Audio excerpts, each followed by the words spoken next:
Since graduating from college 10 or so years ago, I've used a couple of different desktop PCs. For some reason, I've always been daunted by the thought of building my own PC, despite being a tech-savvy person who literally has a degree in computer engineering. So I'd always just gone to PC shops and had them build for me. I'd pick the parts, but I wasn't really knowledgeable about it all, and I was constrained by what they had in stock. My old PC has an Intel i5-7400, GTX 1050 Ti, and a single stick of 16GB Kingston RAM. But that PC started having issues, and that's when I finally considered building my own PC.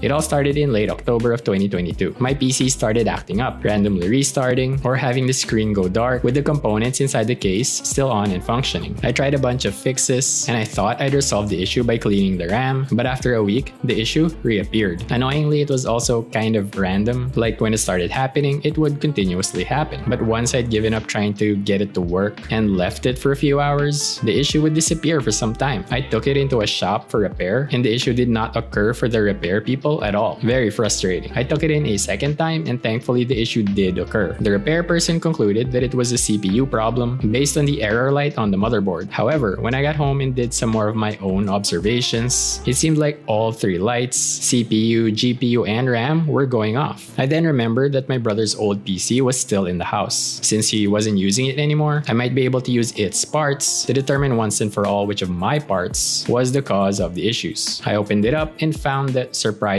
but fortunately, we had the exact same motherboard. I swapped parts in from my brother's PC to mine, one by one, to isolate each part. I went from easiest to hardest to transfer: RAM, CPU, PSU, motherboard. I skipped the GPU as I'd already been using my PC without it and the issue was still happening. At this point, the issue was consistently occurring, so it was easy to test. The RAM was not the culprit. The CPU wasn't either. Not the PSU. The motherboard? Yup, that's the one. Hallelujah. Fixed. The whole ordeal took about a month, and while it was all going on, I started going through options in my head in case there was no fixing my PC.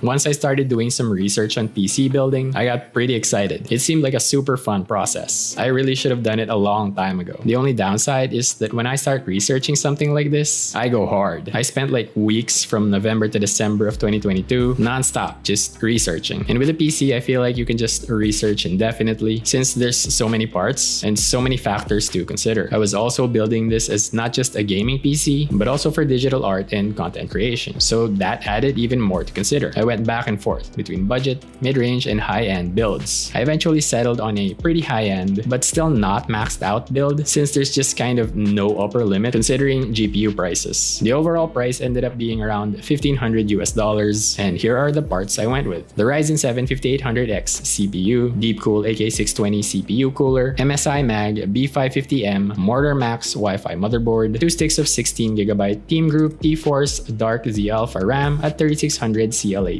Crucial P5 Plus, 1TB M.2 NVMe SSD, FSP Hydro G Pro 1000W fully modular PSU, Galax RTX 3070 Ti one-click OC GPU, and the Lee LANcool 2 Mesh Performance case. For the CPU and GPU, I was actually considering some lower-end options, namely the Ryzen 7 5700X and the AMD RX 6700 XT. Unfortunately, they went out of stock while I was researching, so I had to go up to a higher price tier. I think there are some parts here where I overspent, like the CPU cooler and PSU are probably overkill, but I just couldn't shake the voice in my head saying better safe than sorry. I also went with a micro ATX motherboard because I actually picked the case after I'd already bought everything else. So I wanted the flexibility of choosing between different case sizes. I really agonized over the case. My old one is a Cooler Master Masterbox Lite 3.1, which is a micro ATX case, and I do love the size of it. I actually picked this size because I was having to lug it to PC shops for upgrades or repairs since I wasn't able to do those myself. With this new PC, I decided I could get a bigger case since I didn't have to go to PC shops anymore, hopefully. I had a ton of candidates and considered factors like the overall size, the included fans, whether or not it had a fan hub, and the clearances for the cooler, GPU, and PSU. I ultimately landed on the LANcool 2 Mesh Performance as it ticked most of the boxes while still being reasonably priced. The only downside is it's pretty huge. I would love to build a micro ATX PC someday in a unique case like the Lee O11 Air Mini or the Asus Prime AP201. For my first build, however, I thought it would be prudent to pick a more conventional case.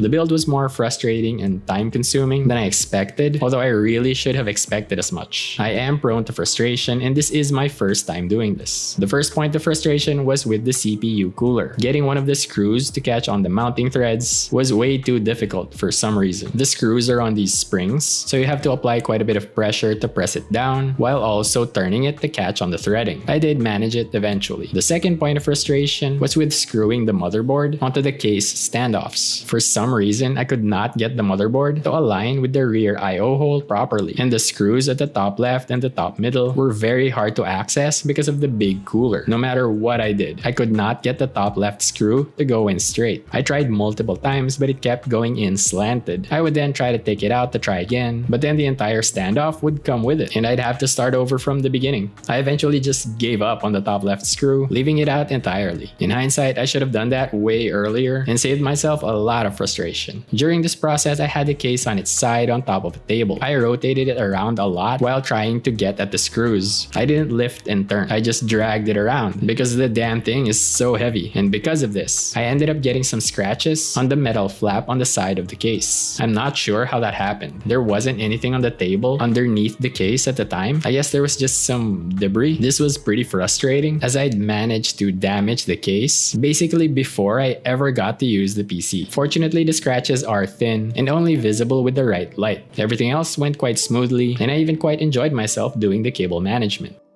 I ended up with this stealthy, all-black, anti-RGB look, which I did not plan at all. I didn't have a theme in mind, and I didn't pick any of my parts based on looks, except the case, of course, but I do love the end result. As a former pretentious custom keyboard enthusiast, the lack of RGB is appealing to me. The one regret I have with the build is the case, as I mentioned earlier. I researched all of these parts pretty obsessively, so I knew the dimensions of the case, but I was still shocked by how massive it is. I was also aghast at its weight, which is a factor that I unfortunately did not include in my obsessive research. Without any parts inside, the case already weighs 11.35 kilograms, or about 25 pounds. In comparison, my old PC with all of its components weighs just 7.1 kilograms, or about 15.65 pounds, with all of the parts in. The new PC's weight goes up to around 17 kilograms, or about 37.48 pounds. I really should have factored the weight in, but then I don't really have much of a sense of how much weight would be too much. In the same way, I really didn't have a sense for the size of these things. Also, Lian Li does not seem to list weight in their specifications. I've watched a few builds using the Asus Prime AP201, and if I could do it all over again, I think I'd probably go with that case instead. I was concerned about airflow since there wasn't as much room for fans in it, but it seems like the case does fine even with just the single pre-installed non-PWM exhaust fan. Maybe when we move again, I'll consider a smaller case. Recommendations would be quite welcome.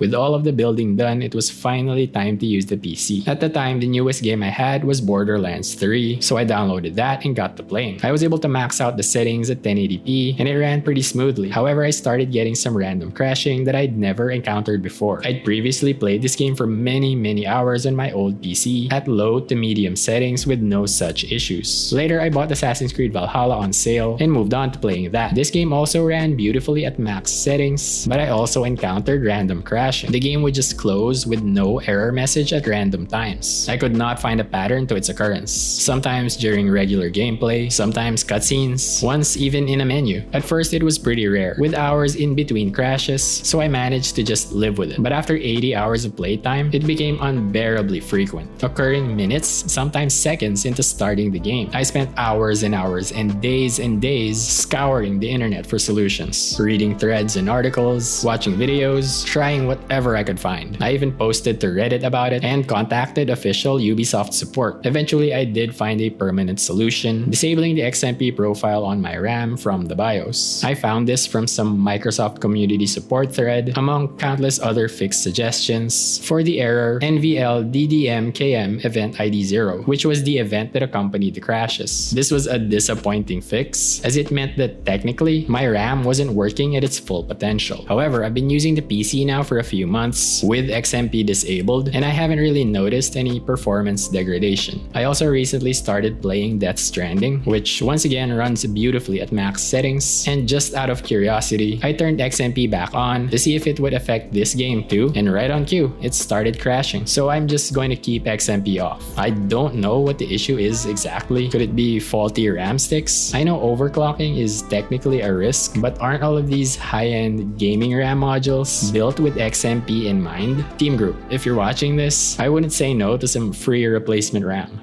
And to finally complete my PC build, I added and replaced a few peripherals. First, my speakers. I replaced my old Logitech Z120s with Creative Pebble V3s. I added one more monitor alongside my existing HP 24F, a Gigabyte M27Q. I mounted a pair of screens on a North Bayou F160 with a VESA adapter for the old monitor. Unfortunately, there seems to be a dead pixel on the new monitor, which is very noticeable on light backgrounds. I had already mounted the thing to the arm when I saw the issue. I don't know if it was there previously. I didn't want to go through the hassle of unmounting and sending it back to DataBlitz, so I guess I'll just have to live with it. Gigabyte, if you're watching this, I wouldn't say no to a free replacement monitor. And the final addition was a glorious Model D wireless mouse, replacing my old wired Rock Captain. I picked this pretty much just because it was on sale for half the price at Game Extreme. I would have loved to snag a Logitech MX Master 3S, but those cost like 3 times more money.